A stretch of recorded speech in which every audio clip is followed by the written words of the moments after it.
En las décadas previas a la Segunda Guerra Mundial, la vida judía en Europa era un tapiz complejo, vibrante y profundamente arraigado en tradiciones antiguas. Cada comunidad tenía su propio ritmo, marcado por festividades, rezos, lenguas cantadas y la memoria persistente de generaciones acostumbradas a sobrevivir entre periodos de prosperidad y oleadas cíclicas de hostilidad.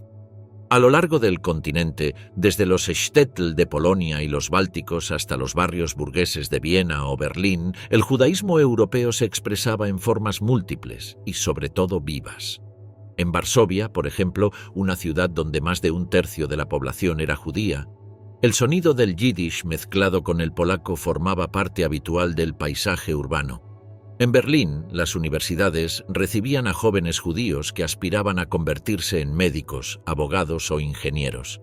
En París, la vida intelectual judía irradiaba desde cafés y círculos culturales donde se debatían ideas de modernidad, identidad y asimilación. Muchos judíos se identificaban profundamente con sus países de residencia. La integración cultural había avanzado de manera significativa en Alemania Occidental desde finales del siglo XIX. Allí, las familias judías dominaban las industrias de la banca, el derecho, la medicina y las artes, y habían desarrollado una fuerte identidad nacional alemana. En Francia, tras el trauma del caso Dreyfus, la Tercera República se había esforzado por consolidar ideales de igualdad y ciudadanía, permitiendo una integración más estable. Entre los judíos de Europa Central y Occidental, predominaba la idea de que el antisemitismo, aunque persistente, estaba en declive y pertenecía sobre todo a sectores ultraconservadores sin capacidad real de influir en la política moderna. Sin embargo, en Europa Oriental el panorama mostraba otros matices. Regiones como Polonia, Rumania o Ucrania albergaban comunidades judías enormes, diversas y muchas veces pobres. Los shtetl, pequeños pueblos donde la vida religiosa era el eje central de la existencia, conservaban tradiciones que años más tarde serían destruidas casi por completo. En estos espacios convivían rabinos eruditos, comerciantes, artesanos, curtidores, impresores, sastres y maestros que dedicaban sus vidas al estudio del Talmud o al mantenimiento de las actividades comunitarias.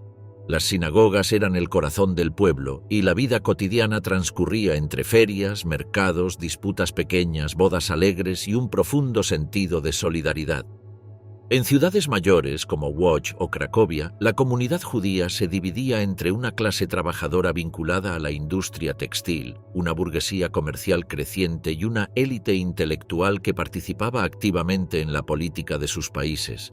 Los partidos sionistas, socialistas y religiosos discutían diferentes visiones de futuro. Algunos defendían la integración plena en los estados modernos. Otros impulsaban la emigración hacia Palestina. Otros más tradicionales creían en preservar la vida comunitaria tal como había existido por siglos.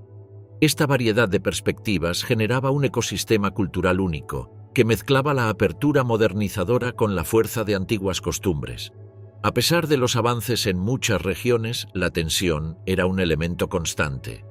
En distintos puntos de Europa Oriental persistían los pogromos, heredados del siglo XIX, que se reavivaban cuando la situación económica o política se volvía crítica. Países como Rumania experimentaron olas de violencia y discriminación alentadas por movimientos ultranacionalistas. En Polonia, la competencia económica y política entre sectores católicos y judíos provocó protestas, boicots comerciales y restricciones contra estudiantes judíos en universidades. Estos episodios, aunque puntuales, marcaban la memoria colectiva.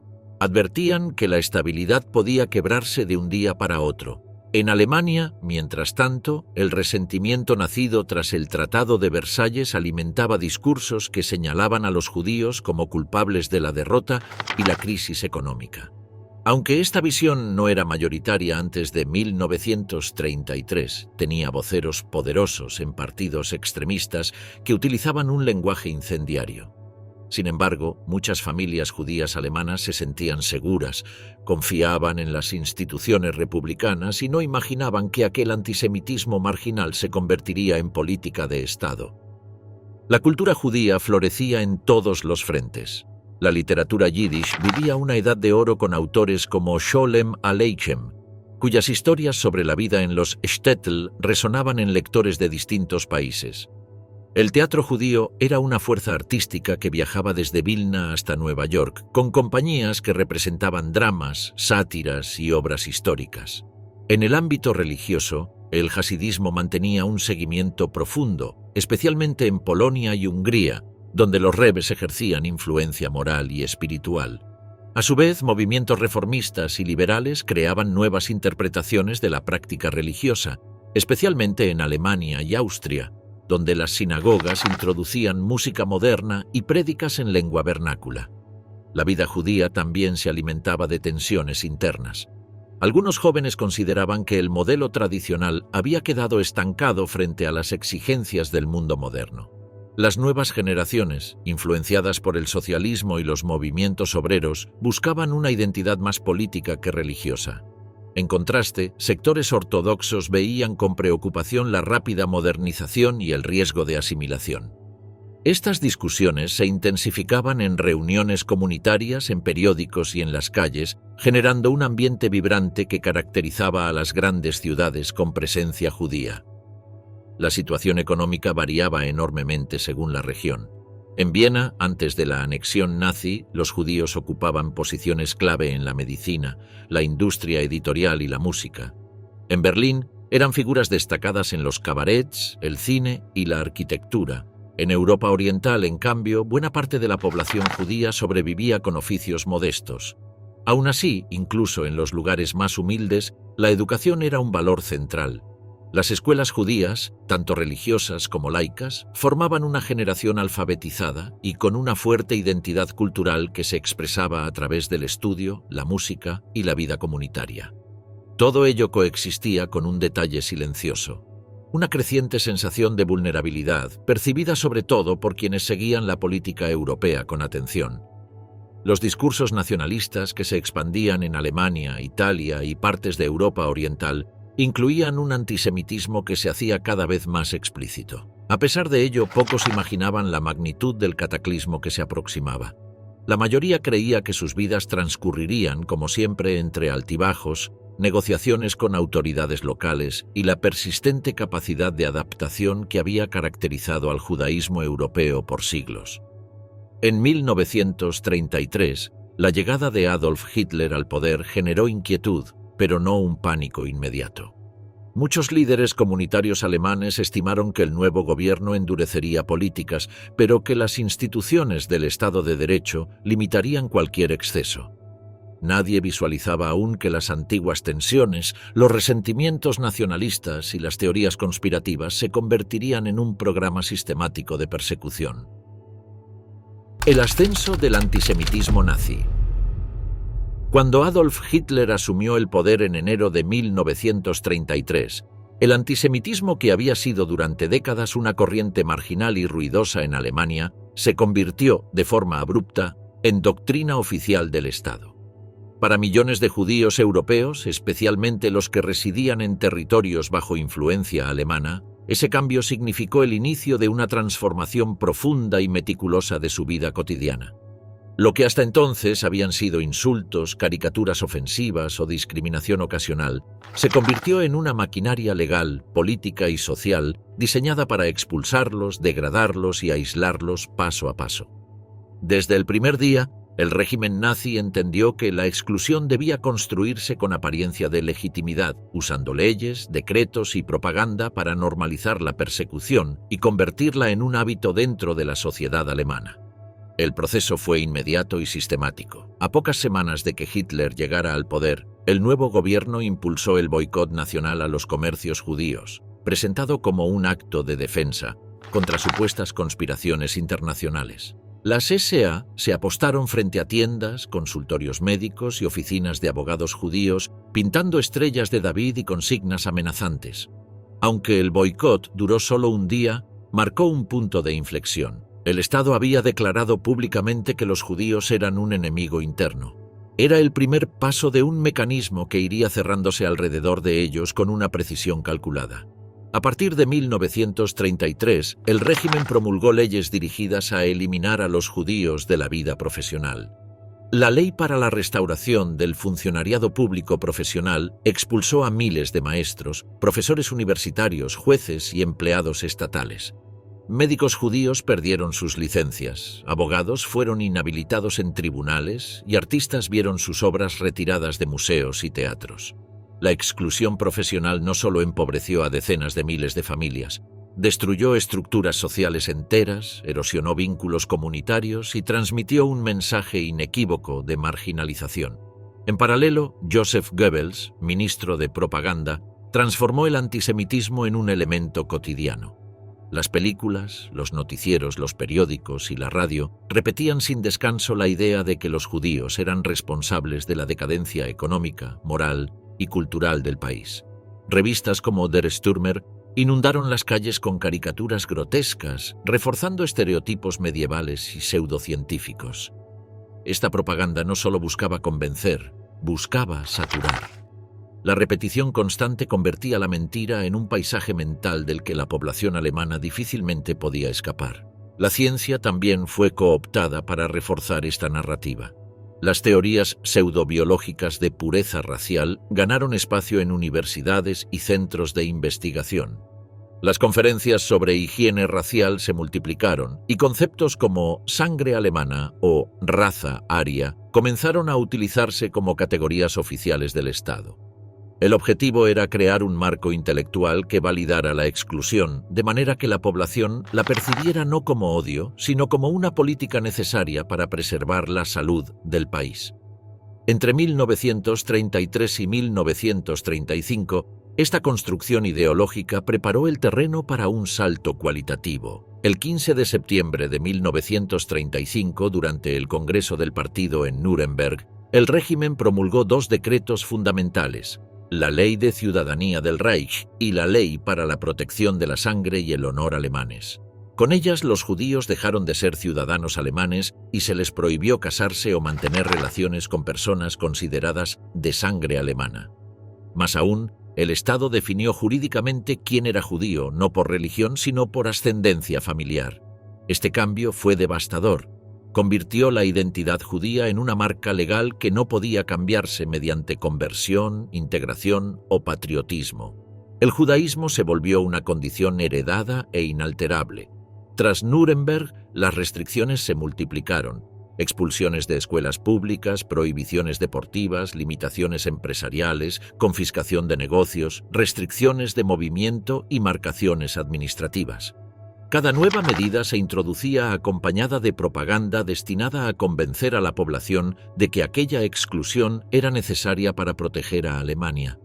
El antisemitismo pasó a ser no solo una política del Estado, sino un mandato social que encontraba eco en sectores que veían en los judíos un chivo expiatorio útil en tiempos de crisis. En Austria, la situación se agravó con la anexión de 1938. Tras el Anschluss, las humillaciones públicas fueron brutales: judíos obligados a limpiar las calles arrodillados, comercios saqueados y sinagogas destruidas por turbas alentadas por las autoridades nazis. La violencia fue inmediata, espontánea y profundamente simbólica. Austria mostró al Reich que el odio podía expandirse con rapidez cuando la autoridad lo validaba. Miles de familias judías comenzaron a buscar desesperadamente visas para emigrar, pero el mundo, atrapado entre crisis económicas y temores políticos, cerraba sus puertas una tras otra. La conferencia de Evian, celebrada ese mismo año, dejó en claro que la comunidad internacional no estaba dispuesta a asumir un flujo masivo de refugiados judíos. La combinación de exclusión legal, propaganda constante y humillación pública erosionó las últimas esperanzas de quienes aún confiaban en que la hostilidad era pasajera. Cada semana parecía fijar una norma nueva, borrar un derecho y estrechar el margen de supervivencia. Para 1938, los judíos vivían en un estado de asfixia legal, arrinconados entre restricciones económicas y un clima social envenenado que normalizaba la violencia. Muchos aún intentaban sostener rutinas, escuelas improvisadas, actividades comunitarias, asistencia mutua. Pero el país que habían conocido, el de la convivencia imperfecta, la integración progresiva y la ciudadanía compartida, había desaparecido bajo el peso de una ideología que los consideraba un peligro biológico. La radicalización se intensificó a lo largo de ese año. Los discursos de Hitler y Goebbels ya hablaban abiertamente de expulsión, aislamiento y soluciones para la cuestión judía. En las calles, las SA y la Gestapo actuaban con creciente impunidad. Pequeños actos de violencia se volvían rutinarios y los judíos eran golpeados, detenidos o despojados de sus pertenencias sin posibilidad de recurrir a la justicia.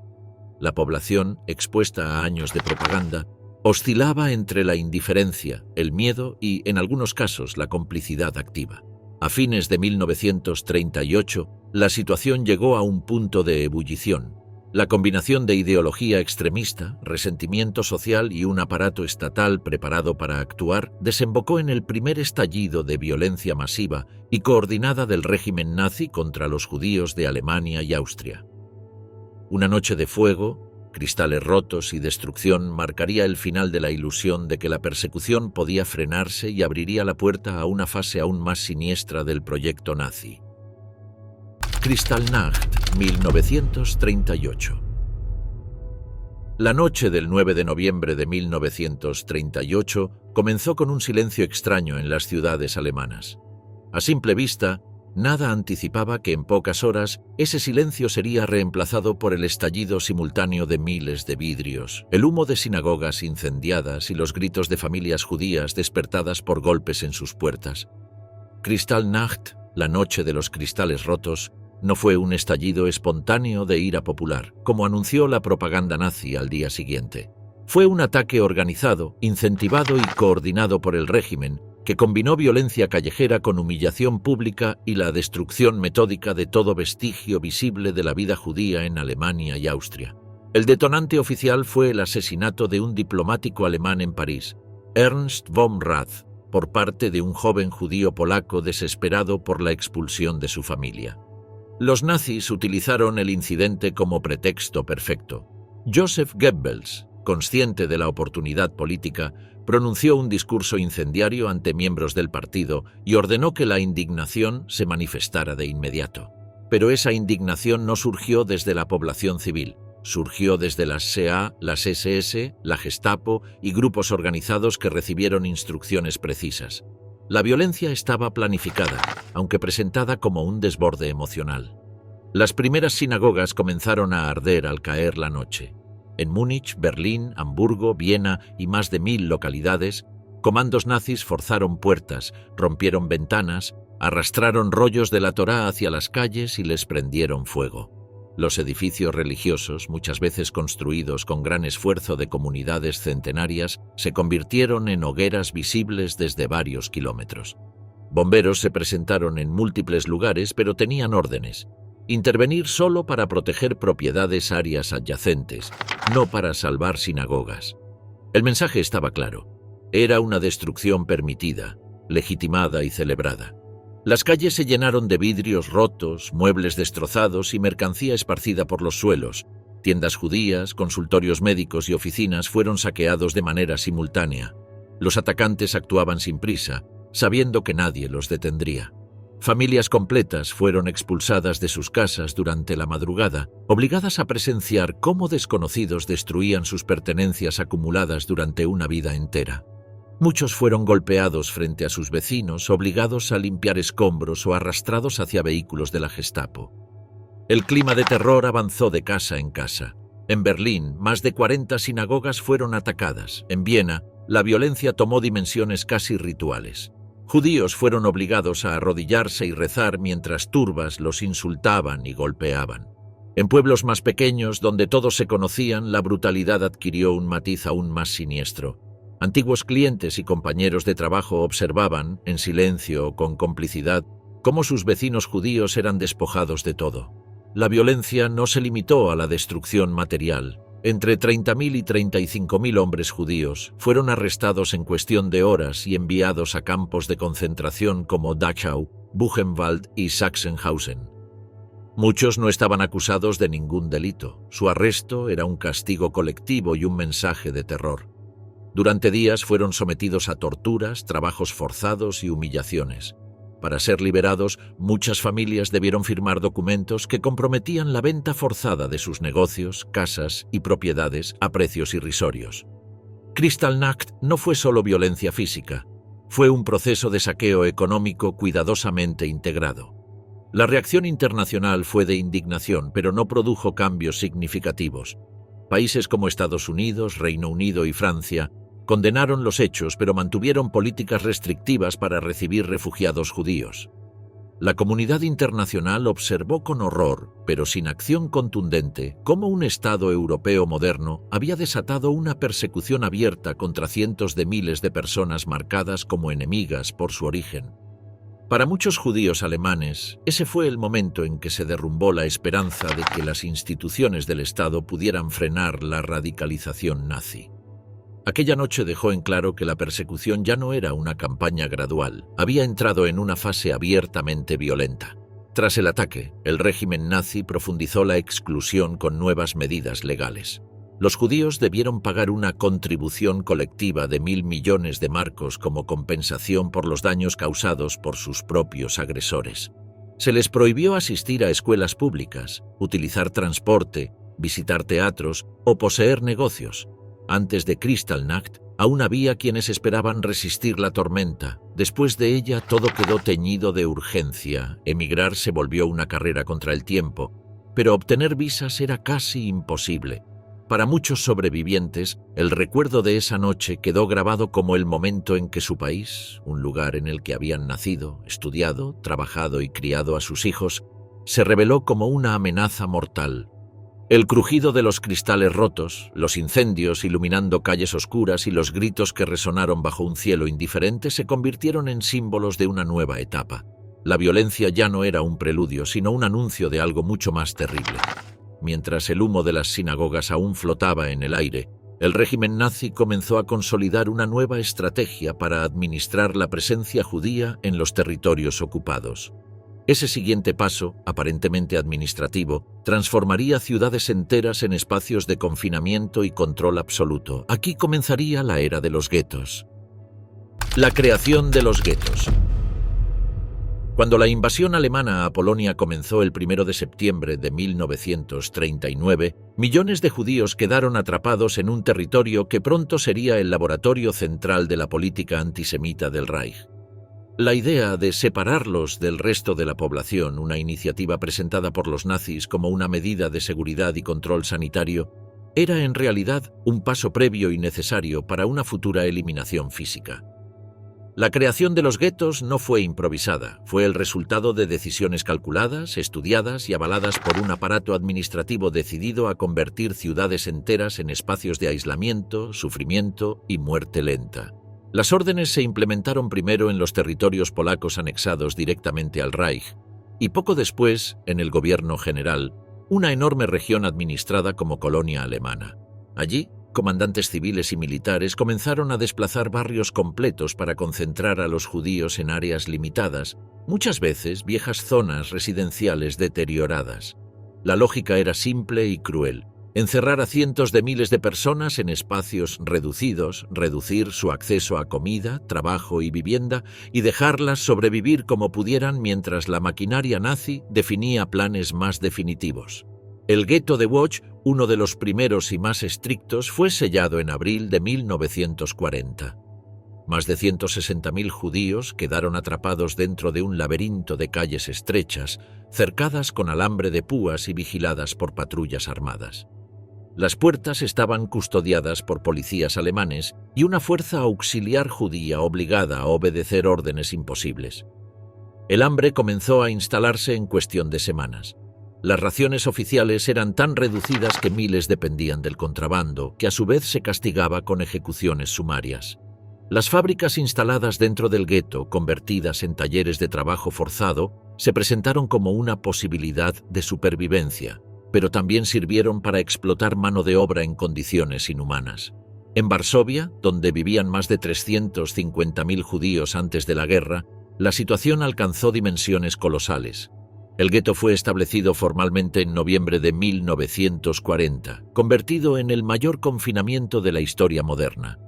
Muro tras muro, piedra tras piedra, los nazis levantaron una barrera física que no solo dividía la ciudad, sino que alteraba la vida de cientos de miles de personas con una violencia silenciosa. Dentro del gueto, la densidad humana alcanzó niveles impensables, hasta 9 personas por habitación. Las calles se llenaban de vendedores ambulantes, niños buscando comida y ancianos caminando lentamente en busca de ayuda. A pesar de ello, la vida seguía intentando afirmarse. Se abrieron escuelas clandestinas, bibliotecas improvisadas, obras de teatro secretas y redes de solidaridad que intentaban equilibrar lo imposible, sobrevivir en un espacio diseñado para extinguirlos. El gueto de Cracovia fue más pequeño, pero no menos opresivo. Allí, los alemanes expulsaron a miles de judíos de sus casas en el centro histórico y los trasladaron a un barrio aislado al otro lado del río Vístula. Las condiciones materiales eran pésimas y el hambre constante, pero también emergieron pequeños focos de resistencia cultural.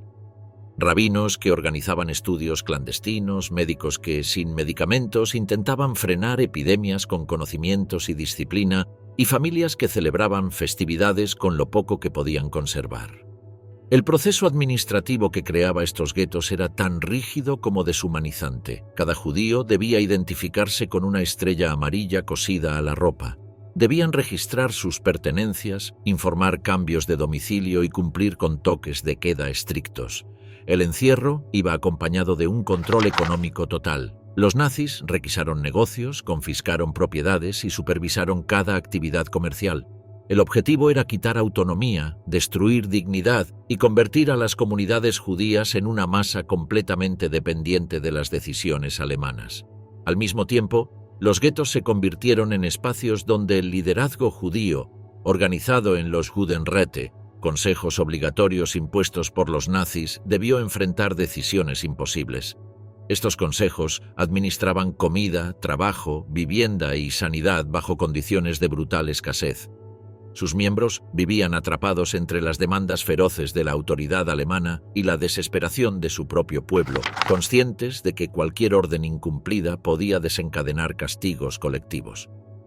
No había margen para la ética pura en un sistema construido para desmoronar la moral desde adentro. El hambre fue, desde el inicio, un arma de guerra. Las raciones oficiales en Varsovia eran de aproximadamente 184 calorías diarias para los judíos, una cantidad que no alcanzaba ni para mantener en pie a un adulto.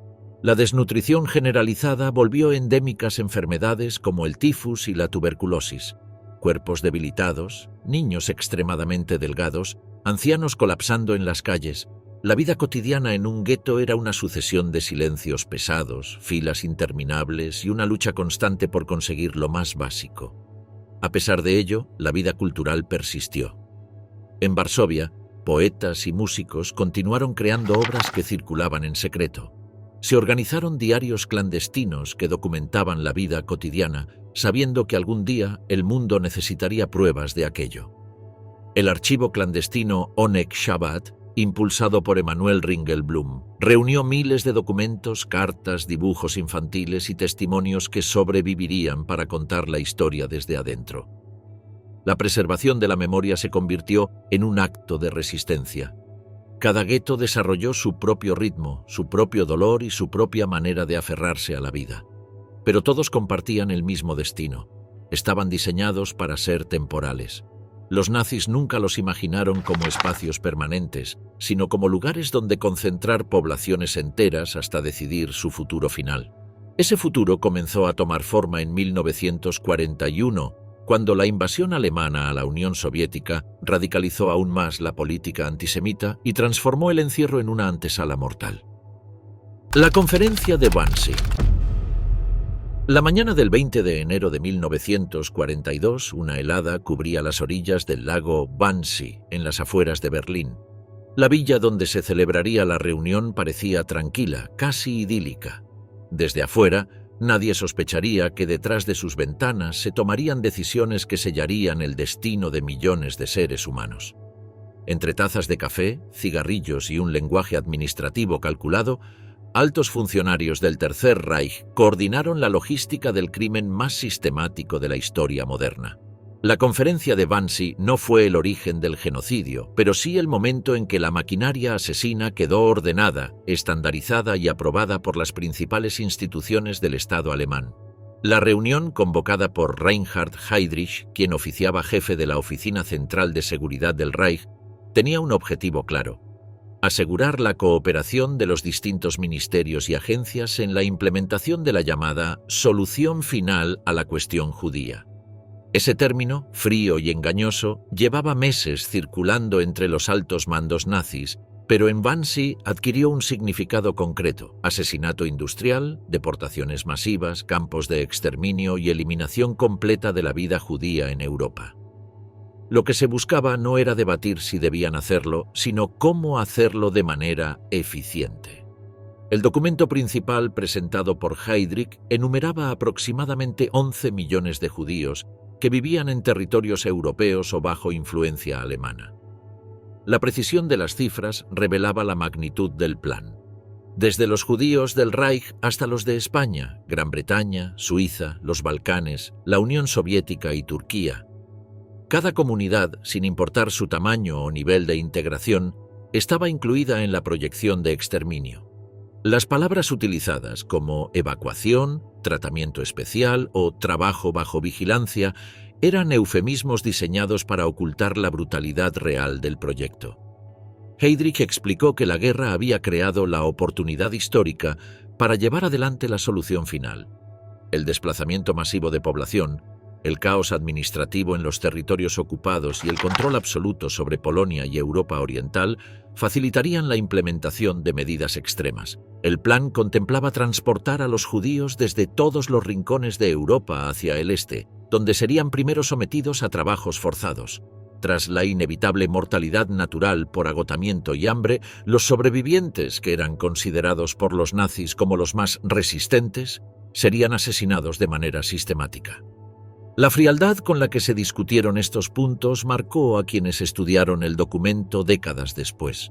Wannsee no fue una explosión emocional de odio, sino una sesión de administración pública. Los presentes, representantes de ministerios como Justicia, Interior, Transporte y Asuntos Exteriores, tomaron notas, corrigieron detalles y plantearon dudas logísticas. Las divergencias no se centraron en la moralidad del plan, ya que ninguno cuestionó el genocidio, sino en jurisdicciones, competencias legales y procedimientos administrativos. El tono era de eficiencia, no de violencia. Esa normalización del asesinato masivo fue una de las características más escalofriantes del encuentro. Uno de los puntos más tensos surgió al discutir quién debía ser considerado judío. Las leyes de Nuremberg habían establecido categorías basadas en la ascendencia familiar, pero había casos complejos: matrimonios mixtos, convertidos, veteranos de guerra condecorados. Para los presentes, estas ambigüedades representaban obstáculos burocráticos que debían resolverse para que la deportación fuera completa. La respuesta de Heydrich fue tajante: cualquier conexión biológica, aunque mínima, debía ser incluida como criterio de eliminación. Los asistentes aceptaron el planteo sin cuestionamientos. Otro aspecto crucial de la reunión fue la necesidad de coordinar los transportes ferroviarios. El asesinato industrial no podía llevarse a cabo sin un sistema eficiente de trenes que trasladara a millones de personas hacia los centros de exterminio. El Ministerio de Transporte, representado en Wannsee, asumió esa responsabilidad con una eficiencia perturbadora: horarios, rutas, disponibilidad de vagones, prioridades militares. Todo formaba parte de los cálculos necesarios para que el genocidio avanzara sin interrupciones. La conferencia también mencionó explícitamente los campos de exterminio ya en funcionamiento o en proceso de expansión, como Belzec, Sobibor y Treblinka, donde el gas se convertiría en el método principal para matar a grandes cantidades de personas en cuestión de minutos. Wannsee no inventó esos campos, pero los integró dentro de una estructura centralizada que permitiría multiplicar su escala. La reunión duró apenas hora y media. Al finalizar, los participantes se despidieron con cortesías formales, intercambiaron comentarios triviales y regresaron a sus oficinas. Ninguno de ellos había empuñado un arma ni había presenciado una ejecución ese día, pero todos habían contribuido a diseñar el sistema que produciría la muerte de millones. Ese contraste entre la apariencia de normalidad administrativa frente a la brutalidad del propósito es uno de los elementos que hace que Wannsee permanezca como símbolo sombrío de la modernidad al servicio del exterminio. El acta final, redactada por Adolf Eichmann, utilizaba un lenguaje técnico que diluía la violencia real detrás de expresiones burocráticas. Solo décadas después, al recuperar la copia número 16 del protocolo, el mundo pudo ver con claridad cómo se había formulado el documento que ordenó la fase final del genocidio. Cada frase era una pieza más en un engranaje diseñado para eliminar, sin excepción, a los judíos de Europa. Tras la conferencia, los pasos se aceleraron. Las deportaciones comenzaron a intensificarse de inmediato. Trenes abarrotados salían cada día de ciudades grandes y pequeñas, y los guetos, ya debilitados por el hambre y las epidemias, quedaron convertidos en estaciones de espera para un destino mucho peor. Wannsee había proporcionado la coordinación que faltaba, permitiendo que la solución final pasara de la teoría al asesinato en masa. Mientras los vagones se preparaban y las rutas ferroviarias se ajustaban para absorber el flujo humano, millones de judíos en Europa, sin conocer el contenido de aquella reunión secreta, empezaban a ver cómo sus guetos eran vaciados, sus calles se llenaban de soldados y la palabra traslado se transformaba en una sentencia irreversible que encontraría su culminación en los trenes que ahora partían sin retorno hacia los campos de exterminio. Las deportaciones a los campos de exterminio desde 1942. A comienzos de 1942, mientras la nieve cubría vías, estaciones y tejados en buena parte de Europa, los trenes comenzaron a convertirse en el instrumento principal del genocidio. Para millones de judíos, el sonido metálico de un convoy aproximándose ya no significaba transporte o comercio, sino un destino oscuro al que nadie regresaba. Tras la conferencia de Wannsee, las deportaciones masivas dejaron de ser episodios aislados y se transformaron en una política sistemática, coordinada y ejecutada con una precisión implacable. La administración ferroviaria del Reich se convirtió en una pieza central del crimen. Horarios organizados, rutas delimitadas y trenes de carga asignados exclusivamente a la transferencia diaria de seres humanos hacia los campos de exterminio. Los guetos, ya debilitados por el hambre, la enfermedad y el aislamiento, entraron en un período de liquidación progresiva. En Varsovia, las primeras deportaciones comenzaron en julio de 1942. Los alemanes anunciaron que los judíos serían reasentados en el este para trabajar, pero la palabra trabajo era un disfraz cruel. Las calles se llenaron de pósters que ordenaban presentarse para el traslado, y quien no obedecía enfrentaba detenciones o ejecuciones inmediatas. Cada mañana, enormes columnas de personas eran conducidas a la Umschlagplatz, la plaza de transferencia donde embarcaban en vagones de ganado rumbo a Treblinka. Decenas de miles desaparecieron en cuestión de semanas. En Łódź, el proceso fue administrado con una frialdad administrativa extrema. El gueto, transformado en complejo de talleres forzados, fue mantenido activo durante más tiempo porque producía uniformes, zapatos y equipamiento para el ejército alemán. Sin embargo, incluso ese valor económico no protegió a su población.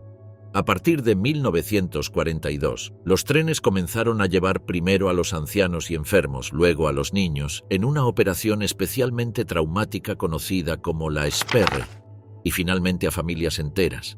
Cada anuncio de una nueva deportación generaba escenas de desesperación. Padres escondiendo a sus hijos en sótanos, ancianos suplicando ser dejados atrás, madres entregando objetos de valor para sobornar a guardias. Nada detenía el proceso. Los vagones de carga, diseñados para transportar animales o mercancías, se convirtieron en cámaras de sufrimiento móvil. En un solo vagón podían ser amontonadas entre 70 y 100 personas, sin asientos, sin agua y con apenas una pequeña abertura para respirar. Las puertas se cerraban desde afuera con cerrojos metálicos y una vez adentro, el mundo quedaba reducido al olor del miedo, los cuerpos hacinados y el crujido de la madera bajo el movimiento del tren. Muchos morían antes de llegar al destino. Asfixia, deshidratación, ataques cardíacos. Los que sobrevivían lo hacían en condiciones de agotamiento extremo. Las deportaciones no se limitaron a Polonia. En Francia, la policía colaboró activamente en la detención de judíos extranjeros y franceses.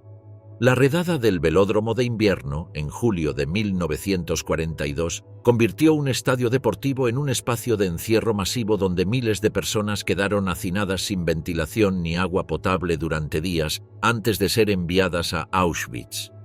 En los Países Bajos, la deportación partía desde Westerbork, un campo de tránsito donde las familias esperaban, a veces durante semanas, el tren que las llevaría al este. En Eslovaquia, Hungría, Bélgica y Grecia, los trenes también se llenaron de comunidades enteras arrancadas de sus hogares. La logística del crimen requería una coordinación constante. La Reichsbahn cobraba tarifas por persona transportada, como si se tratara de un servicio comercial más. Oficinas administrativas calculaban costos, horarios y disponibilidad de vagones. Informes diarios registraban cuántos judíos habían sido enviados, cuántos habían muerto en ruta y cuántos habían llegado a destino. La deshumanización era total. Cada individuo quedaba reducido a un número en una lista, a una cifra en un informe burocrático. El terror psicológico era tan devastador como el físico. Nadie sabía exactamente qué ocurría en los campos de exterminio, pero los rumores crecían. En los guetos corrían historias de personas desaparecidas, de trenes que iban y no regresaban. Algunos hablaban de duchas mortales, de fosas, de humo constante en los bosques. Aunque muchos se negaban a creerlo, la intuición de que el reasentamiento ocultaba algo irreparable se volvía cada vez más fuerte. Aún así, el engaño persistía. Los alemanes ordenaban a los deportados llevar equipaje, documentos, utensilios, como si los esperara una nueva vida. Ese simulacro mantenía el orden hasta el último momento. Entre los casos más perturbadores estuvo el de Hungría. En 1944, en apenas 8 semanas, alrededor de 437.000 judíos húngaros fueron deportados a Auschwitz en una de las operaciones más rápidas y masivas de todo el Holocausto. Trenes enteros llegaban cada día, cargados casi exclusivamente de familias completas, muchas de ellas sin haber experimentado antes la violencia sistemática que había devastado Polonia. Las vías no descansaban, era un flujo constante, casi industrial. El final del viaje siempre era el mismo. Un andén, luces deslumbrantes, gritos en alemán, perros ladrando, órdenes abruptas. Los deportados descendían tambaleándose, confundidos después de días en la oscuridad. Allí comenzaba la selección. Hombres y mujeres separados, jóvenes apartados de los ancianos, padres arrancados de sus hijos. La mayoría no sabía que ese instante, apenas unos segundos después de tocar el suelo, definía si continuarían viviendo o serían enviados directamente hacia su muerte. Cada tren que partía desde un gueto, un campo de tránsito o una ciudad ocupada era una despedida silenciosa. Para las comunidades judías de Europa, las deportaciones fueron el momento en que la vida colectiva, construida durante siglos, comenzó a evaporarse irremediablemente. Familias enteras desaparecían sin dejar rastro, y las calles que habían sido testigos de rituales, celebraciones y rutinas quedaban vacías de repente, como si un viento oscuro hubiera borrado la historia. Al llegar a destino, los deportados entraban en un mundo diseñado específicamente para la muerte. Allí comenzaba la fase más brutal del genocidio, un sistema calculado que convertiría a ciudades enteras, bosques y llanuras de Europa Oriental en escenarios de exterminio organizado, cuyo epicentro sería Auschwitz, Birkenau, Treblinka, Sobibor, Belzec y otros campos donde la muerte se volvió una rutina diaria. Los campos de exterminio. Cuando el régimen nazi inició su consolidación en 1933, el aparato represivo todavía no tenía la forma industrializada y letal que adquiriría más tarde. Sin embargo, en esos primeros años comenzó a levantar instalaciones que funcionarían como laboratorios de terror, los campos de concentración tempranos, lugares donde se perfeccionaron los métodos de control, disciplina, castigo y deshumanización que luego se aplicarían a escala continental. Para comprender la evolución de la violencia nazi es necesario mirar estos espacios iniciales. Dachau, Sachsenhausen, Buchenwald, Ravensbrück y otros campos en los que la brutalidad no era aún un fin en sí mismo, pero ya se utilizaba como herramienta cotidiana de dominación. La vida judía, que en ese momento todavía no había sido condenada formalmente al exterminio, empezaría allí a ser moldeada por un sistema cuyo objetivo explícito era destruir la dignidad humana. El primer campo permanente, fundado apenas semanas después de que Hitler asumiera el poder, fue Dachau, instalado cerca de Múnich en marzo de 1933. Su creación fue anunciada en los periódicos como una medida necesaria para proteger al pueblo alemán del marxismo, la criminalidad y la supuesta amenaza interna que representaban socialistas, comunistas y opositores políticos. Pero muy pronto, sin anuncios formales, los judíos comenzaron a ser enviados también allí. Dachau se convirtió en el modelo organizativo de todos los campos posteriores. Una estructura jerárquica rígida, comandantes con poder absoluto, guardias entrenados para ejercer violencia arbitraria y un sistema interno que humillaba a los prisioneros sin pausa. La instrucción que Theodor Eicke impartió a las SS fue clara.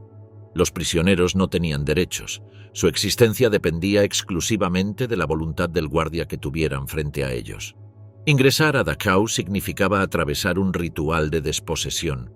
Al llegar, los prisioneros eran obligados a desnudarse frente a todos. Eran rasurados, golpeados, insultados y luego vestidos con uniformes ásperos que reemplazaban su identidad por un número.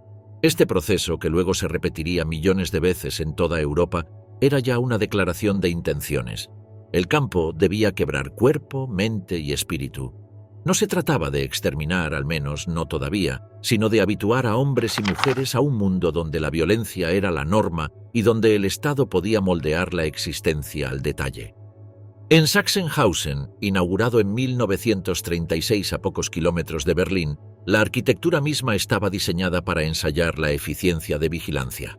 Desde una torre central, los guardias podían ver cada barracón y cada movimiento, proyectando una presencia constante que impedía cualquier sensación de privacidad o resguardo. Allí se experimentó con técnicas de trabajo esclavo extremo. Prisioneros obligados a caminar horas por una pista de prueba para comprobar la calidad de botas militares, otros destinados a talleres donde la producción se combinaba con castigos físicos. Para los judíos, el trato era aún más degradante. Se les asignaban tareas de limpieza de letrinas, transporte de materiales pesados o clasificación de basura. Aún antes de que la ideología nazi estableciera el exterminio como objetivo final, ya se veía con claridad que los judíos estaban siendo diferenciados para un destino más severo. En Buchenwald, cerca de Weimar, el terror adquirió un carácter más sutil, pero igualmente devastador. Allí se crearon talleres que abastecían al régimen: carpintería, herrería, fábricas de armamento liviano. Los prisioneros judíos eran obligados a trabajar jornadas interminables, debilitándose hasta quedar irreconocibles. Quienes colapsaban eran golpeados o enviados a barracones donde las enfermedades se propagaban sin control. El hambre era una presencia constante. Las raciones apenas mantenían con vida a quienes las recibían. Muchos sobrevivientes recordaron que el pensamiento obsesivo sobre la comida los acompañaba día y noche, reemplazando cualquier otra necesidad humana.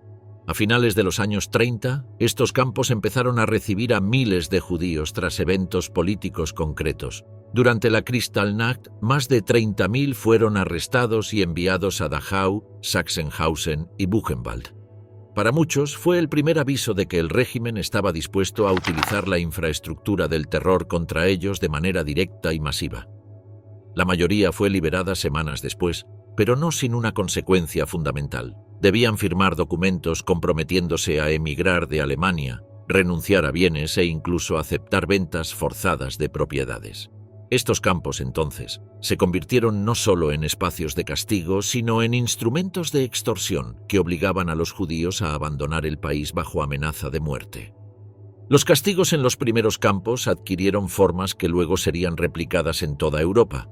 Uno de los más temidos era el árbol de ahorcamiento. Los prisioneros eran suspendidos por los brazos atados a la espalda, provocando dislocaciones y un dolor insoportable. Otros debían permanecer horas en cuclillas bajo supervisión, y quienes caían eran golpeados sin piedad. La violencia funcionaba como disciplina, demostrar a cada prisionero que su vida carecía de valor y que la obediencia total era la única forma de sobrevivir. A pesar del terror, las comunidades judías dentro de los campos intentaron conservar fragmentos de humanidad. Algunos rabinos recitaban oraciones en susurros durante las noches. Se compartían reglas básicas de higiene para intentar evitar enfermedades. En ocasiones, los prisioneros más fuertes ayudaban a levantar a los debilitados para que no fueran seleccionados en recuentos que podían significar la muerte. Cada gesto de solidaridad era un desafío al sistema que intentaba convertirlos en seres aislados y resignados. La estructura administrativa de esos primeros campos también revelaba una intención inquietante. Se llevaban registros precisos, se contaban muertes, se clasificaban prisioneros por categorías raciales y políticas. Este orden burocrático presagiaba una evolución terrible, una máquina estatal capaz de aplicar el terror con precisión matemática. Para finales de los años 30, los campos de concentración ya eran un componente esencial del régimen nazi. Pero aún faltaba un paso decisivo: convertir estos centros de tortura y trabajo esclavo en engranajes de exterminio. Ese salto, el que transformaría Dachau, Sachsenhausen o Buchenwald en simples prototipos de algo mucho más letal, se daría con la expansión territorial de Alemania y la implementación formal de la solución final. Y ese nuevo sistema tendría un nombre que resonaría para siempre en la memoria judía: Auschwitz-Birkenau.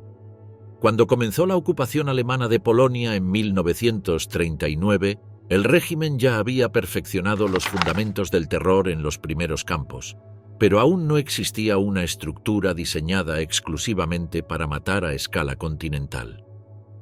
Ese vacío se llenó muy pronto. La combinación de dominio territorial, ideología racial radicalizada y planificación burocrática llevó a la creación de una red de campos de concentración y exterminio donde trabajo esclavo y asesinato industrial coexistieron como partes de un mismo programa. El corazón de ese sistema sería Auschwitz-Birkenau, un lugar tan vasto, tan complejo y tan mortal que se transformaría en el símbolo absoluto del genocidio judío.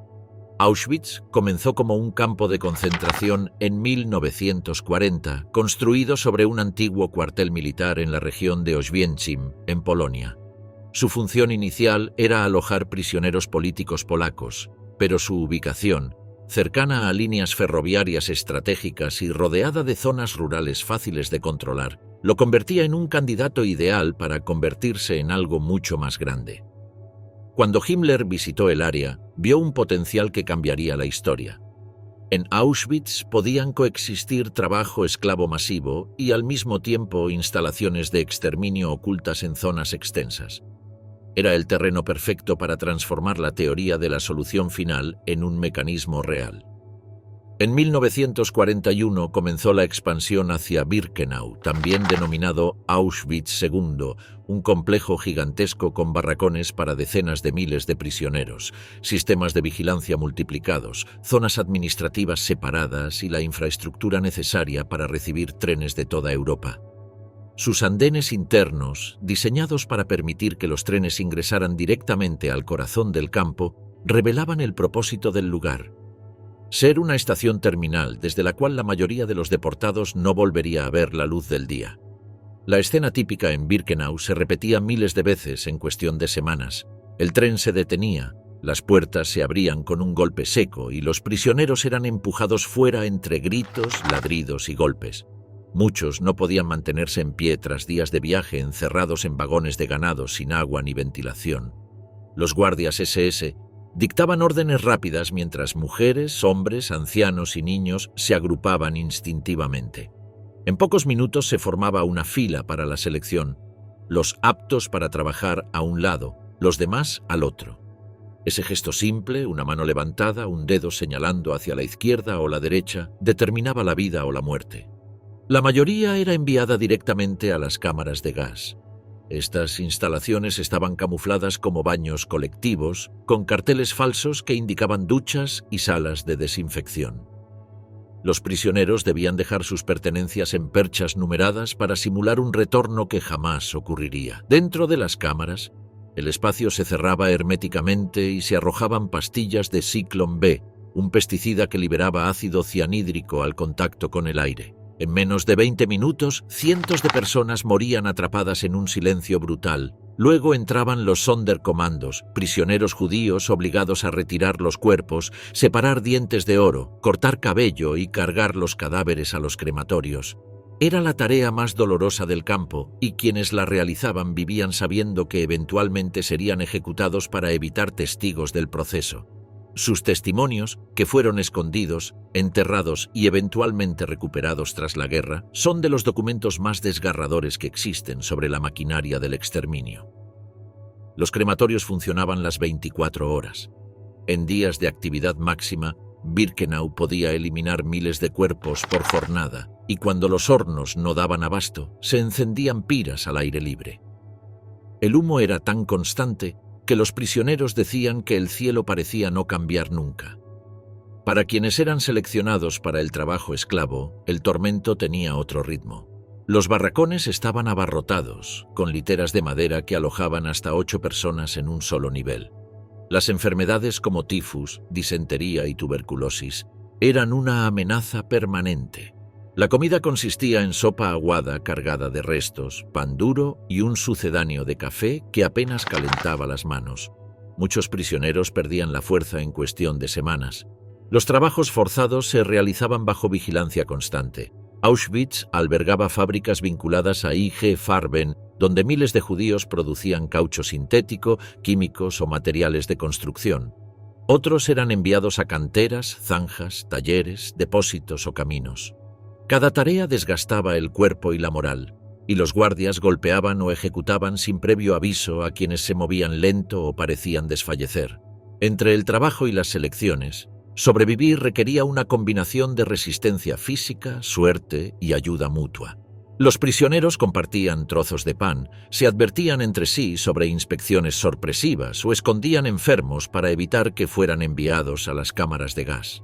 La solidaridad, aunque difícil, se convertía en uno de los pocos recursos para sostener la voluntad de seguir vivo. A pesar del horror absoluto, hubo actos extraordinarios de resistencia interna. En octubre de 1944, los Sonderkommandos lograron destruir el crematorio 4, utilizando pólvora contrabandeada por prisioneras que trabajaban en fábricas cercanas. Fue un gesto heroico que demostró que incluso en el corazón del exterminio existía un impulso de rebelión que los nazis no lograron destruir por completo. Auschwitz-Birkenau no fue el único campo híbrido de concentración y exterminio, pero sí el más extenso, el más letal y el más simbólico. Otros como Majdanek, Mauthausen o Ravensbrück combinaban trabajos forzados con ejecuciones sistemáticas, pero ninguno igualó la escala industrial del complejo en Oswiecim. Durante su periodo más activo, Auschwitz llegó a matar más de 10.000 personas por día. La vida cotidiana en los campos. En los primeros campos de concentración, la vida cotidiana se organizaba como una maquinaria de desgaste físico y psicológico. Si bien estos campos aún no habían adoptado la política de exterminio sistemático que dominaría a partir de 1940, ya funcionaban como zonas de aniquilación lenta donde la disciplina extrema, el trabajo agotador y la violencia arbitraria moldeaban el día a día de los prisioneros. Desde el amanecer hasta la noche, el objetivo era quebrar la voluntad, borrar la identidad y preparar el terreno para una forma de opresión aún más radical. La jornada comenzaba antes de que el sol asomara. Un silbato, un grito o el sonido seco de una porra golpeando contra una puerta despertaban a los prisioneros, que debían levantarse de inmediato aunque el frío congelara el aliento o la oscuridad fuera casi absoluta. Los barracones eran espacios rígidos, mal ventilados y saturados, filas de literas de madera donde hombres o mujeres dormían hacinados, con mantas ásperas y cuerpos que apenas podían estirarse. Los piojos, las pulgas y el olor penetrante del sudor mezclado con humedad impregnaban cada superficie. Tras levantarse, los prisioneros corrían, literalmente, hacia el Appellplatz, el patio donde se realizaba el recuento. Este ritual, heredado de las prácticas militares pero deformado por el sadismo, podía durar minutos u horas, dependiendo del clima o del estado de ánimo del oficial a cargo. Si alguien no se presentaba, todos debían permanecer inmóviles hasta que se encontrara el cuerpo.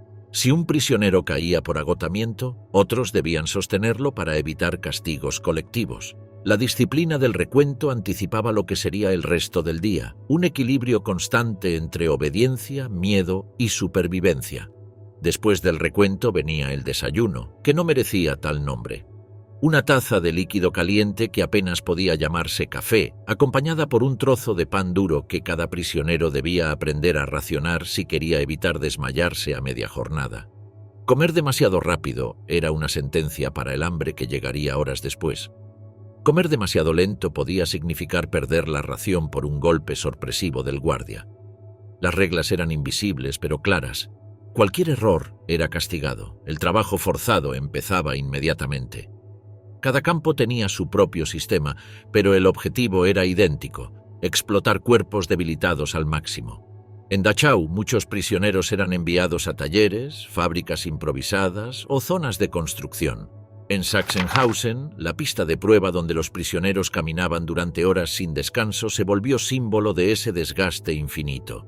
En Buchenwald, las canteras y los talleres de las SS funcionaban como espacios donde la productividad era secundaria frente al castigo físico. El trabajo se organizaba en grupos estrictos, vigilados por guardias armados o presos privilegiados encargados de mantener el orden. Las tareas eran extenuantes: cargar piedras, cavar zanjas, transportar vigas, limpiar cloacas, construir barracones, mover maquinaria pesada. El propósito no era producir, sino destruir lentamente cada músculo y cada ilusión de resistencia. Los prisioneros sabían que debían mantener un ritmo constante para evitar golpes inesperados. Cada movimiento era observado. La violencia no era un accidente, era el mecanismo central: golpes con porras, patadas, palizas frente a todos, ejercicios de castigo como saltar repetidamente, arrastrarse sobre grava o permanecer en posiciones dolorosas durante horas. Los castigos colectivos eran frecuentes. Un error individual podía desencadenar que todo un barracón pasara la noche de pie o que se redujeran las raciones durante días. La tortura progresiva comenzó así, no como un acto aislado, sino como un sistema que se infiltraba en cada aspecto de la vida. Durante el mediodía, la sopa aguada, que no aportaba las calorías suficientes para un adulto, era la única pausa. Muchos prisioneros comían a toda velocidad, temiendo que la comida se acabara antes de llegar a su turno. Otros intentaban guardar algo para más tarde, aunque ese ahorro casi nunca alcanzaba para aliviar el hambre perpetua. La desnutrición volvía a todos vulnerables: piernas que no respondían, dedos amoratados, heridas que no cerraban, infecciones que se extendían sin tratamiento. El trabajo continuaba hasta el atardecer. En días fríos, el viento cortaba la piel. En días calurosos, el sol hacía que los prisioneros se desmayaran. Los guardias utilizaban cualquier excusa para descargar golpes: una herramienta caída, una mirada equivocada, un paso lento. La brutalidad era predecible en su impredecibilidad. Al caer la noche, un segundo recuento cerraba la jornada. Este ritual, realizado con cuerpos agotados y mentes en zozobra, podía extenderse horas si las cifras no coincidían o si un prisionero no regresaba. El silencio era absoluto. La luz de los reflectores iluminaba rostros demacrados que intentaban mantenerse erguidos a pesar de los temblores. Al regresar a los barracones, los prisioneros podían por fin recostarse. Algunos hablaban en voz baja sobre sus familias, otros lloraban en silencio. La mayoría simplemente cerraba los ojos para no pensar. El sueño era fragmentado y aterrador. Cualquier ruido podía significar otra inspección nocturna, otro castigo, otro recuento inesperado. A finales de los años 30, estos primeros campos habían perfeccionado un sistema de degradación total. No se mataba en masa todavía, pero la vida se consumía día a día. El trabajo, el hambre, las enfermedades, el miedo y la violencia formaban un engranaje que transformaba a los prisioneros en cuerpos agotados, listos para la fase siguiente del proyecto nazi, un sistema donde la muerte ya no sería una consecuencia, sino el objetivo principal. Y ese salto, marcado por la radicalización absoluta de 1940, se manifestaría en los campos de exterminio, donde el día a día no sería un ciclo de desgaste, sino una coreografía de muerte perfecta. A partir de 1940, cuando el proyecto nazi adoptó el exterminio como política explícita, los campos dejaron de ser lugares de castigo y se transformaron en engranajes de una maquinaria diseñada para desaparecer vidas enteras en cuestión de horas. A diferencia de los primeros campos de concentración, donde la muerte llegaba lentamente por agotamiento o enfermedad, los campos de exterminio funcionaban como estaciones finales, espacios donde la jornada de un prisionero podía durar menos que un amanecer. Allí, el tiempo se reducía a minutos entre la llegada del tren, la separación familiar, el engaño final y la muerte en las cámaras de gas. La dinámica diaria en estos campos tenía una precisión tan fría que parecía industrial. Todo comenzaba en las vías. Los trenes llegaban cargados con cientos o miles de deportados que habían pasado días encerrados en vagones de ganado sin agua ni comida. Cuando las puertas se abrían, los guardias gritaban órdenes, los perros ladraban, los prisioneros tropezaban intentando salir, y el andén se convertía en un caos de cuerpos débiles que intentaban orientarse. La selección era el primer acto de la jornada. Un médico de las SS, con un simple gesto de la mano, enviaba a unos hacia un lado, el de los trabajos forzados temporales, y a otros hacia el camino que llevaba directamente a la muerte. Este proceso duraba menos de 10 segundos por persona. No se preguntaba nombre, historia ni procedencia. No importaba si alguien era médico, músico, rabino o niño. La decisión dependía de la percepción física inmediata. Los ancianos, las mujeres con bebés y los enfermos eran enviados casi siempre hacia la izquierda, hacia las cámaras de gas. Para los seleccionados para morir, la jornada terminaba, apenas comenzaba. Eran conducidos hacia un edificio que aparentaba ser una sala de baños. Los carteles hablaban de duchas, desinfección, ropa limpia. Todo estaba calculado para evitar el pánico y mantener el orden. Los prisioneros dejaban sus pertenencias en perchas numeradas, convencidos de que las recuperarían. Entraban en grupos numerosos y se les ordenaba respirar profundamente. La puerta se cerraba. En minutos, el silencio sustituía los gritos. El proceso posterior era igual de meticuloso. Los Sonderkommandos, prisioneros judíos obligados a trabajar en las fases posteriores a la muerte, retiraban los cuerpos, cortaban cabello, extraían dientes de oro y los trasladaban hacia los crematorios o piras al aire libre cuando el volumen de asesinatos superaba la capacidad de los hornos. Esta tarea, realizada bajo amenaza de muerte, destruía emocionalmente a quienes la hacían. Cada día veían cientos de nuevos cuerpos, cada día sabían que el siguiente grupo de Sonderkommandos reemplazaría al anterior cuando se volviera innecesario. Para quienes eran seleccionados para vivir unas semanas más, la jornada tomaba otro ritmo, aunque igual de brutal. Tras la selección, eran introducidos en barracones superpoblados. Algunos trabajaban de inmediato descargando trenes, clasificando pertenencias, limpiando restos, cavando fosas o trasladando materiales. Otros eran enviados a campos de trabajo satélite. El trabajo comenzaba a primera hora de la mañana. No había descanso. La alimentación, una sopa más aguada que en los campos de trabajo forzado y un trozo duro de pan, no alcanzaba para sostener un cuerpo sometido a tal exigencia. La desnutrición transformaba a las personas en sombras. Sus rostros se hundían, las costillas se marcaban, las piernas se volvían inestables, la violencia era constante, los guardias golpeaban por cualquier motivo. Las selecciones internas, realizadas periódicamente dentro del campo para eliminar a quienes ya no eran útiles, sembraban terror.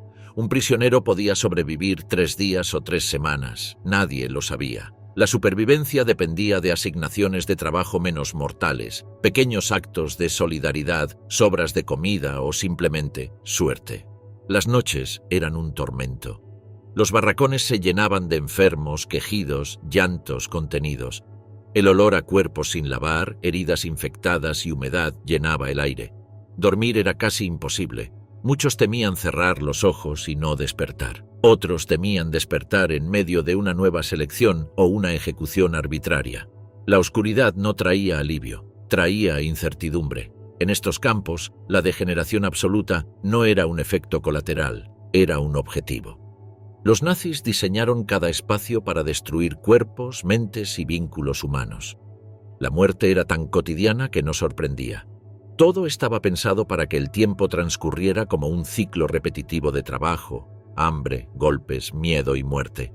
A partir de 1940, esta estructura operó sin descanso. Los trenes llegaban todos los días. Cámaras de gas funcionaban todos los días. Los crematorios ardían todos los días.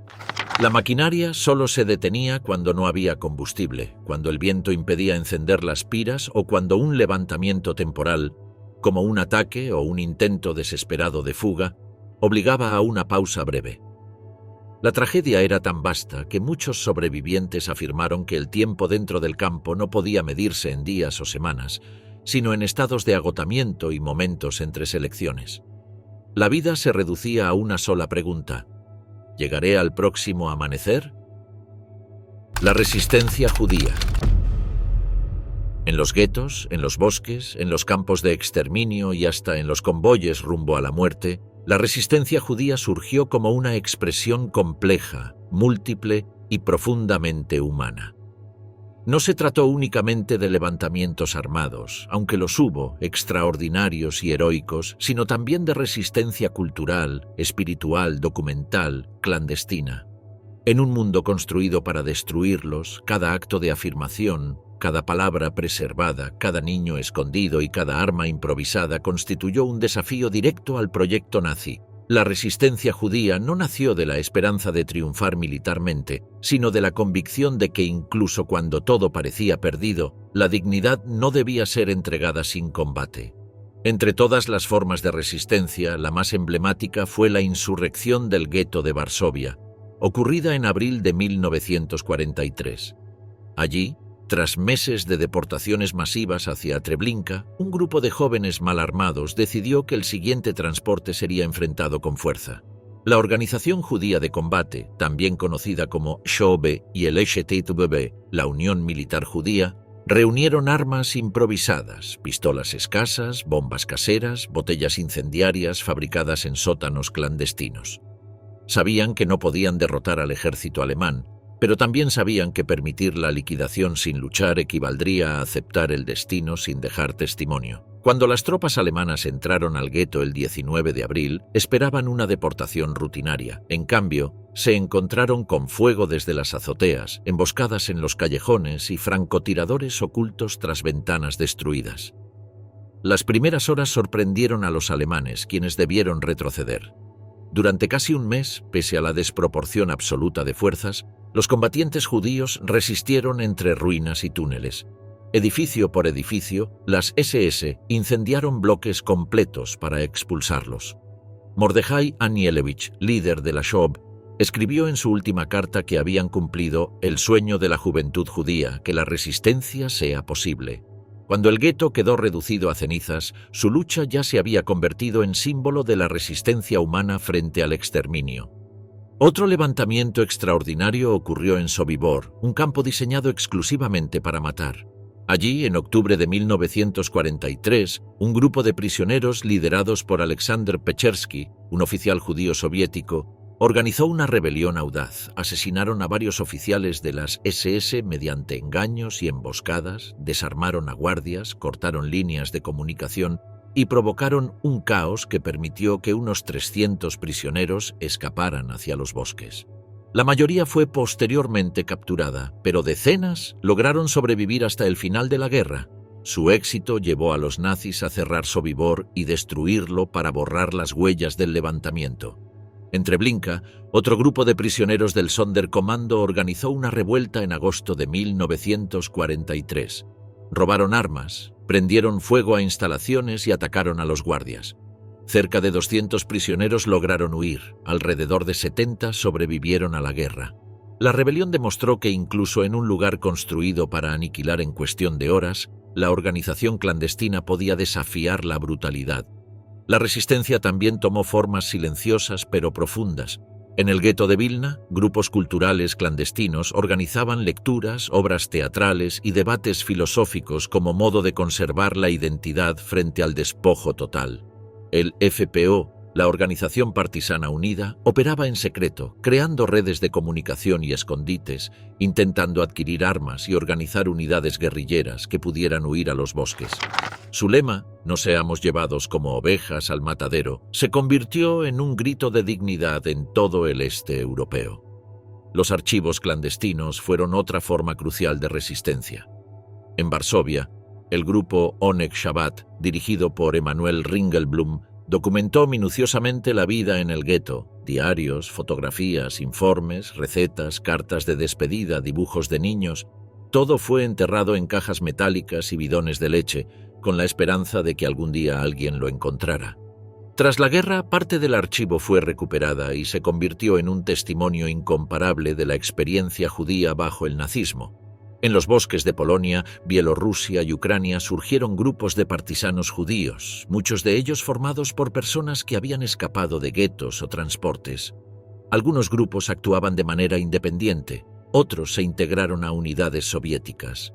La familia Bielski, por ejemplo, construyó un campamento secreto en los bosques de Naliboki donde lograron salvar a más de 1.200 judíos, creando un enclave autosuficiente con talleres, escuelas improvisadas y sistemas de seguridad.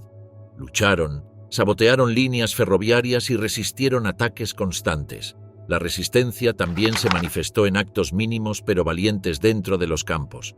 Prisioneros que escondían niños durante selecciones, mujeres que robaban pólvora de fábricas alemanas, médicos que usaban su posición para salvar vidas, obreros que saboteaban maquinaria o producían herramientas defectuosas.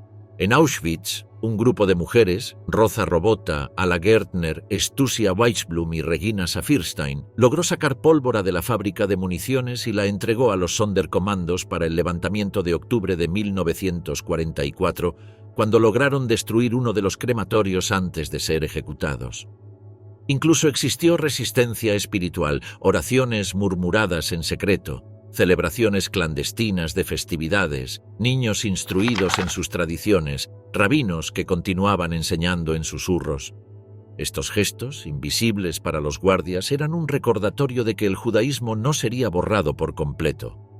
Cada una de estas formas de resistencia, desde las armas improvisadas hasta el acto de compartir el último trozo de pan, reveló la misma verdad. Cuando el mundo se derrumbaba, muchos judíos se negaron a aceptar que la muerte fuera la única respuesta posible. Resistieron porque era la única forma de afirmar que, aún dentro del infierno, su humanidad persistía. Pero a medida que la guerra avanzaba y la maquinaria nazi comenzaba a mostrar grietas, otra etapa decisiva estaba por llegar. Desde el este, ejércitos que nadie esperaba liberaron los primeros campos y con ellos revelaron al mundo lo que ocurría detrás de los muros electrificados.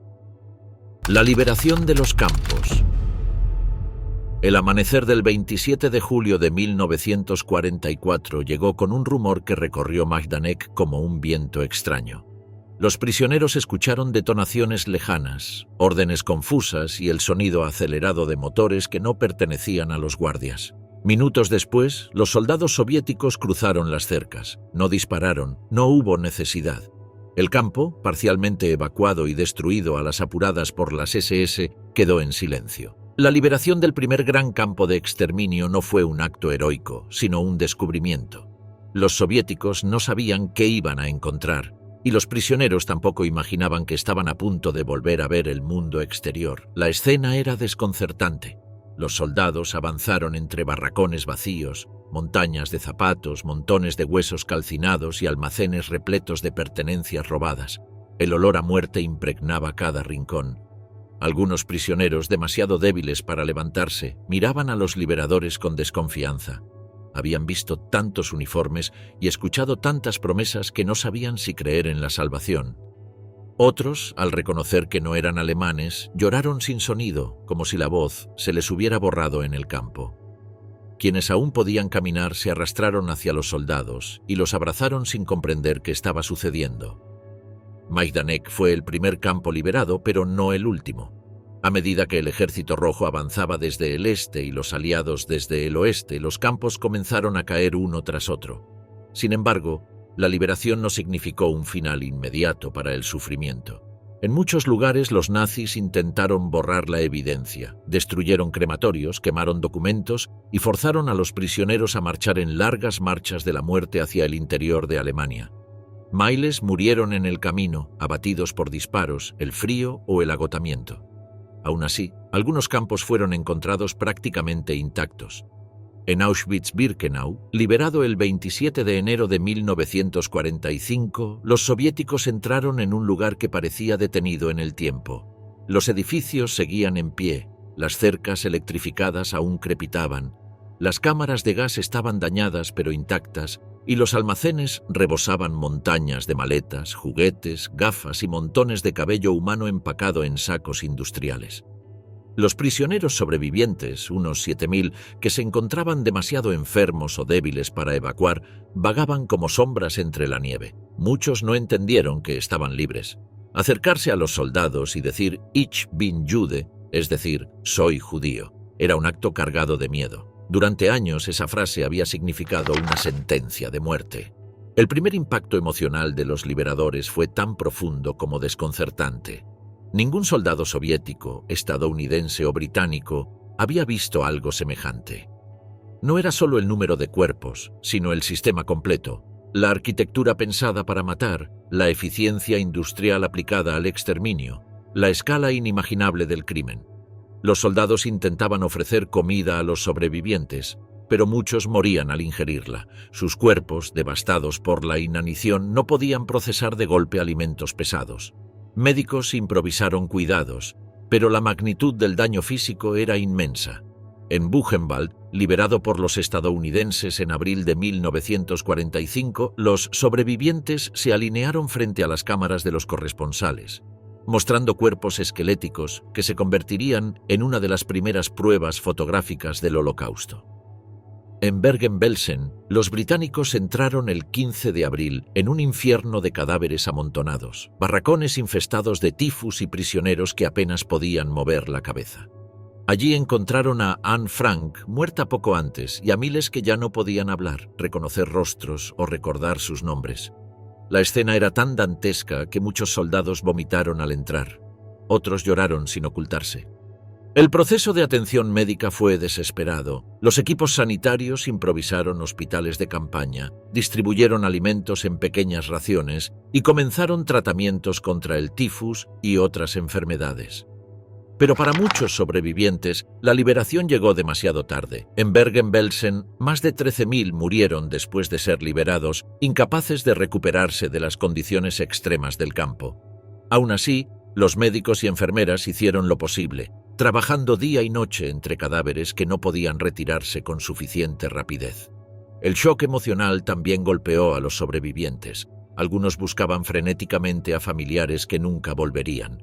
Otros vagaban por los alrededores sin destino, incapaces de procesar la libertad.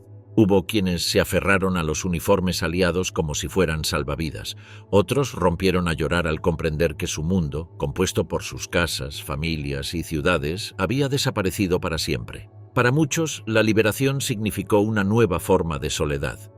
La reacción de los liberadores evolucionó rápidamente. Tras el horror inicial, comprendieron la importancia de documentar todo: fotografías, filmaciones, informes. Los aliados sabían que, sin esta evidencia contundente, el mundo no creería el alcance del crimen. Las imágenes recorrieron periódicos, noticieros y archivos militares, sacudiendo la conciencia internacional. Por primera vez, el mundo vio las huellas del genocidio no como rumores, sino como realidad irrefutable. Después de la liberación, los sobrevivientes fueron trasladados a campos de desplazados, donde esperaban noticias de sus familias o buscaban nuevas formas de comenzar una vida desde cero. Algunos regresaron a sus ciudades natales para descubrir que sus hogares habían sido ocupados o destruidos. Otros emigraron a Palestina, Estados Unidos o América Latina, llevando consigo cicatrices físicas y emocionales que los acompañarían siempre. La liberación no borró el pasado, pero abrió un camino hacia la reconstrucción. Aún así, en 1945, mientras los primeros campos caían uno tras otro, millones en el mundo todavía no comprendían completamente lo que había sucedido. Sería necesario el juicio de Nuremberg, los testimonios, los archivos recuperados y las voces de los sobrevivientes para revelar la magnitud total del crimen. Pero en aquellos primeros días, cuando los soldados cruzaban los portones y encontraban rostros famélicos que intentaban sonreír, el mensaje era simple y profundo. Había terminado la maquinaria de muerte y con ella comenzaba la lucha por entender, recordar y reconstruir.